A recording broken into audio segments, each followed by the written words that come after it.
अस्सलामुअलैकुम, welcome back to my informative and educational channel ऐसे videos. तो भाई हमारी जो प्रीवियस वीडियो थी इंटरव्यू की प्रिपरेशन के हवाले से वो एसएस पर मुश्तमिल थी। हमने आपको एसएस बताया, चैनल के बारे में बताया कि भाई व्हाट्सअप पे आके आप फॉलो कर लें, वहाँ से आपको पीडीएफ मिल जाएगा। उसके अलावा मैंने पर्सनल नंबर भी बांटे यार, इंस्टा की आइडियाँ भी दी हैं, ताकि यार बस आप लोगों को फैसिलिटेशन करने के लिए ना, फैसिलिटेट करने के लिए मैंने हर वो रास्ता मुमकिन बनाया कि आप लोगों को मैं फैसिलिटेट कर सकूँ।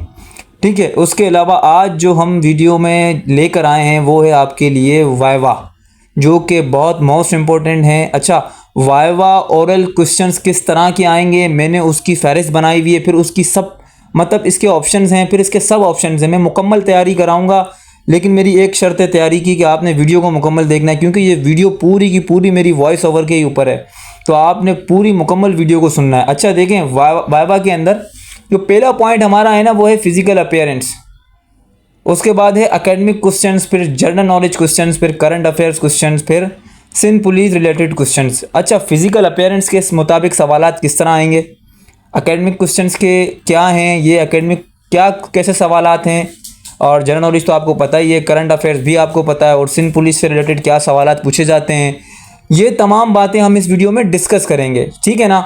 अब जो हमारा पहला पॉइंट है, आप देखें फिजिकल अपीयरेंस रिलेटेड क्वेश्चंस। अब फिजिकल अपीयरेंस है क्या बेसिकली, आए चलते हैं उसकी तरफ। अब देखें, फिजिकल अपीयरेंस वो है जो आप बन कर जाएंगे इंटरव्यू वाले दिन। ठीक है। सबसे पहले तो ये बात आप याद रखें कि आपने बनकर कहीं पर भी नहीं जाना। बी हु यू आर, हमेशा ओरिजिनल रहें, बन के कहीं पर भी ना जाए, ना बन के किसी को दिखाएं। पहला पॉइंट इसमें हमारा ये है कि वेयर डिसेंट क्लोथ्स, आपने कोशिश करनी है कि कमीज सलवार पहन रहे हैं तब भी डिसेंट रहना है। अगर आप पैंट शर्ट पहन रहे हैं तो कोशिश करनी है ड्रेस पैंट के साथ आपने कैजुअल शर्ट पहन लेनी है। शर्ट पहनते हैं ऑफिस वगैरह में, इन कर लेनी है। नहीं कर सकते कोई बात नहीं, तो आप एक प्लेन जीन्स पहन लें। शपाटर वाली जीन्स नहीं पहननी, मेहरबानी करना है कि मतलब यहाँ टैग लगा हुआ है वहाँ से फटी हुई है, इस तरह के काम नहीं करने, डिसेंट रहना है। ठीक है। उसके अलावा नीट एंड क्लीन बन के जाना है। अब उसके लिए आपको आपके बाल सही से कटवाने पड़े, ख़त बनवाना पड़े या नाखून काटने पड़े, नीट एंड क्लीन रहना है। ठीक है। देखें, ये मैं तमाम बातें आपको सिर्फ इसीलिए बता रहा हूँ, ये तमाम बातें इंपॉर्टेंट हैं, ये तमाम इंटरव्यूअर देखता है। ठीक है। उसके अलावा जो हमारा नेक्स्ट पॉइंट है वो है if you have beard on your face then must prepare your self for Islamic questions. अगरचे आपने सुन्नत रसूल रखी हुई है, आपने दाढ़ी रखी हुई है अपने चेहरे पर मर्द हजरात के लिए, तो कोशिश करना है कि आपने फिर दुआए कुनूत भी याद कर लेनी है। ठीक है ना। दुआए कुनूत आपको मस्ट आनी चाहिए। आप अगर नमाज़ पढ़ते हैं तो ज़ाहिर है इशा के वितर में नमाज के दौरान जो है ना ये पढ़ी जाती है। तो बाकी इसके अलावा 6 कलमे जो बेसिक चीज़ें वो आपको पता होनी चाहिए। नेक्स्ट हमारे पास पॉइंट है introduction of your self. If asked, अगर आपसे पूछा जाए कि इंट्रोड्यूस योर सेल्फ, अगर आप इंग्लिश में इंट्रोड्यूस करवा सकते हैं तो कर देना, अगर नहीं तो आप उर्दू में कर सकते हैं। तो इंट्रोडक्शन होता क्या है, बेसिकली सिर्फ आपसे मुतालिक क्वेश्चन होते हैं। जिस तरह अगर मुझे कोई कहता है इंट्रोड्यूस योर सेल्फ, तो मैं कहूँगा my name is Shoaib Akhtar, I have completed my qualification in matric science from this school. ठीक है। I live in Karachi Pakistan, my hobby is playing football and reading books. Simple. अब आप इसको उर्दू में ट्रांसलेट कर लेना, तो ये पूरा आपका इंट्रोडक्शन उर्दू में बन जाएगा। उसके अलावा हमारा एक पॉइंट है यहाँ पर, answer confidently, don't be over confident. कोशिश करना है जितनी बात पूछी जाए उतना ही जवाब देना है, और ऐसा भी जवाब नहीं देना कि वो आपके सवाल में से ही एक और सवाल कर रहा हो। ठीक है ना। और कोशिश करनी है, नेक्स्ट पॉइंट हमारा इसी पर है, कोशिश करनी है जितना पूछा जाए उतनी बात करना है, कॉन्फिडेंट रहना है और कॉन्फिडेंट नहीं होना। ठीक है ना। फॉर एग्जांपल आपसे पूछा जाता है कि आपकी क्वालिफिकेशन क्या है, आपने ये नहीं कहना कि मैट्रिक, आपने ये कहना है सर मैट्रिक इन साइंस। ठीक है। समझ आ रही है बात को। अच्छा, उसके बाद नेक्स्ट पॉइंट हमारे पास है sitting and standing positions in interview. अगरचे आपको इंटरव्यू के अंदर बिठाया जाता है, ठीक है ना, जब तक आपको बैठने का नहीं कहा जाए आपने बैठना नहीं है, खड़े रहना है। खड़े रहने के क्या आदाब हैं वो मैं आपको पिक्चर आपकी स्क्रीन पर शो हो रही होगी।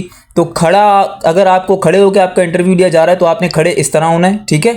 कॉन्फिडेंटली, चेहरे पे हल्की सी स्माइल, ज़्यादा नहीं, मुस्कुराना नहीं है ज़्यादा, कॉन्फिडेंट रहना है। ठीक है। अगर आपने बैठना है तो बैठने की भी आपके सामने स्क्रीन पर पिक्चर शो हो रही होगी। जो हमारी खातून है वो इस तरह बैठेंगी। अच्छा, ये थोड़ी सी शरई लिहाज से थोड़ी सी आउट हो गई ये पिक्चर, मुझे इंटरनेट पर इससे अच्छी और पिक्चर नहीं मिल सकी तो मैंने यही लगा दी। समझने और देखने की हद तक तो बेहतर है, बस नेगेटिव कमेंट्स मत कीजिएगा लड़कों। ठीक है। उसके अलावा एकेडमिक क्वेश्चंस क्या होते हैं, अब आते हैं इस पर।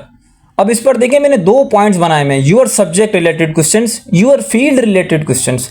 अब ये क्या बला है भाई, फॉर एग्जांपल आपसे इंटरव्यूअर पूछता है कि आपने आपकी क्वालिफिकेशन क्या है, ठीक है ना। आप बढ़ाव चढ़ाव में आके उसको कह देते हो कि फॉर एग्जांपल आपने इंटरमीडिएट किया हुआ है साइंस के अंदर, प्री इंजीनियरिंग के अंदर आपने किया हुआ है, ठीक है। तो अगर जैसे ही आप कहते हो तो sir my qualification is intermediate in pre engineering science, तो वो आपसे फिर इंटर लेवल के क्वेश्चंस पूछेगा। ये बात याद रखना, अगर आप अपनी क्वालिफिकेशन मैट्रिक की शो करते हो, क्योंकि जो भर्ती का क्राइटेरिया था वो मैट्रिक था, अगर आप मैट्रिक की शो करते हो तो वो मैट्रिक के बेस पर आपसे सवालात पूछेगा। ये अपने जहन में बिठा लेना।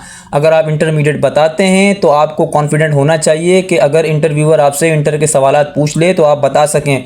अब फील्ड रिलेटेड क्वेश्चंस क्या हैं? फॉर एग्जांपल वो आपसे पूछता है कि बताओ बेटा आपने जो है ना इससे पहले आप क्या करते थे। आप उसको कहते हो सर मैं फॉर एग्जांपल सर मैं एक मेडिकल कंपनी के अंदर काम करता था, जॉब करता था।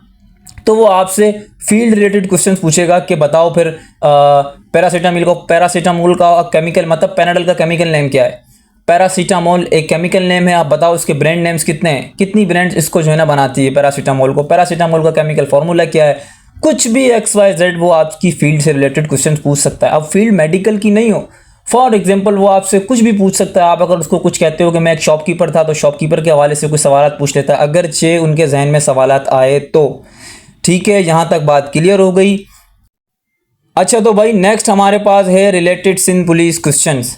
फॉर एग्जाम्पल अगर आपसे देखें, पहला पॉइंट हमारे पास है why do you want to join Sindh police. For example अगर आपसे सवाल पूछा जाता है कि आप सिंध पुलिस ज्वाइन करना क्यों चाहते हैं, तो भाई आपका जवाब ये होना चाहिए। देखें आप लोग के हर बंदे के जहन में अपने अपने जवाब आ रहे होंगे। कोई ये सोच के बैठा होगा सर मेरा शौक है, तो फॉर एग्जाम्पल अगर वो आपको कह देता है कि बेटा अगर आपका शौक ही था तो आपने पाकिस्तान आर्मी में क्यों ज्वाइन नहीं किया।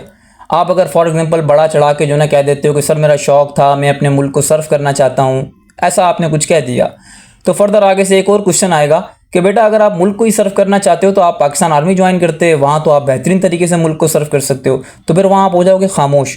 तो कोई ऐसी बात नहीं करनी जिससे आपका वीक पॉइंट जाहिर हो, ठीक है ना। अब मैं आपको इसका एक सिंपल सा जवाब बताता हूँ। आपने सिंपल ये बोलना है सर एक बहुत अच्छी अपॉर्चुनिटी मुझे मिली अपनी फैमिली को सपोर्ट करने के लिए इस महंगाई के दौर में, तो मैंने इस अपॉर्चुनिटी को अवेल करने के लिए, इससे फ़ायदा हासिल करने के लिए सिंध पुलिस में अप्लाई कर दिया। बस सिंपल, ख़त्म। ठीक है, समझ आ रही है? ये होती है कॉन्फिडेंट रहने वाली बात।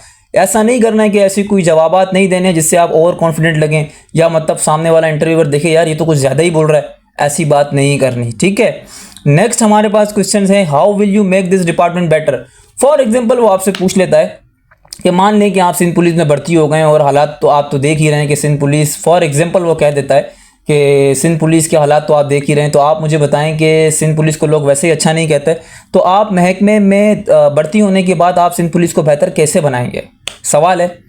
अब इसका जवाब ये होना चाहिए कि सर मैं आवाम और पुलिस के रिश्ते को बेहतर बनाऊँगा, ठीक है, आवाम के साथ अवामुन्नास की जान और माल की हिफाजत करूँगा और अपने अफसरान का हुक्म मानूंगा। बस ख़त्म। इससे क्या होगा, आपकी कोशिश महकमे को बेहतर बनाने की पूरी हो गई, आपने अपना फ़र्ज़ अदा कर दिया। समझ रहे हैं बात को? ठीक है ना। आप एक पूरा महकमा नहीं चला रहे हैं कि आप बोलें मैं ये कर दूंगा मैं वो कर दूंगा, नहीं। सिंपल सा अपने एंड तक रह के महदूद जवाब देना है कि सर मेरे अंदर यही मतलब गट्स से मैं इतना ही कर सकता हूँ, तो मैं यही करूँगा। ठीक है, समझ आ रहा है। नेक्स्ट हमारे पास पॉइंट है if you are a son daughter of police employ then you must know. अगरचे जो मेरे भाई जो मेरी मेल्स हैं फीमेल्स हैं जो कि किसी रिटायर्ड पुलिस ऑफिसर्स के या कांस्टेबल के बच्चे हैं, हाजिर सर्विस हैं या रिटायर्ड हैं, तो उनको ये बातें पता होनी चाहिए कि उनके वालिद का बक्कल नंबर क्या है, अगरचे वो सिपाही है और हेड कांस्टेबल है। अगर वो ऑफिसर है तो उसका के नंबर होगा, के नंबर याद होना चाहिए। उसके अलावा उसकी पोस्टिंग और उनका रैंक। ठीक है, ये चीज़ें क्लियर हो गई। उसके अलावा हमने ऊपर दो चीज़ें मिस की थी, वो थी general knowledge questions and current affair questions. इस पर मैं कोशिश करूँगा कि यार नेक्स्ट वीडियो बनाऊँ, ठीक है ना, कि जनरल नॉलेज के कौन से ऐसे सवाल हैं जो कि पूछे जाते हैं और इसके अलावा करंट अफेयर्स के ऐसे कौन से सवाल हैं जो पूछे जाते हैं। फर्दर मैंने जो है ना अपना देखें कुछ बातें ऐसी होती हैं जो मैं वीडियो में याद नहीं कर पाता, मैं भूल जाता हूँ। मैं कोई स्क्रिप्ट नहीं लिखता, मैं सिर्फ ऐसे ही माइक उठाता हूँ और बोलना शुरू कर देता हूँ। तो कुछ बातें ऐसी होती हैं जो मुझे बाद में जाके कहीं कहीं याद आती हैं, तो मैं चैनल बनाने का मकसद मेरा व्हाट्सएप पे ये है कि मैं आपको वो बातें सारी वॉइस नोट पे एक बटन से क्लिक करके आपको सेंड कर सकूं, ताकि आप फैसिलिटेट हो सकें, आप अच्छा आपको गाइड कर सकूं। ठीक है, तो उम्मीद करता हूं आपको मेरी तमाम वीडियो पसंद आई होगी, मेरी बातें समझ आई होंगी। ठीक है, फर्दर ये कि इंशाल्लाह 45 से 50 और 40 वाले भी अल्लाह करे कि इंटरव्यू के लिए क्वालिफाई हो जाएं, वो इंटरव्यू देने के लिए चले जाएं। बहुत शुक्रिया, अल्लाह हाफ़िज़।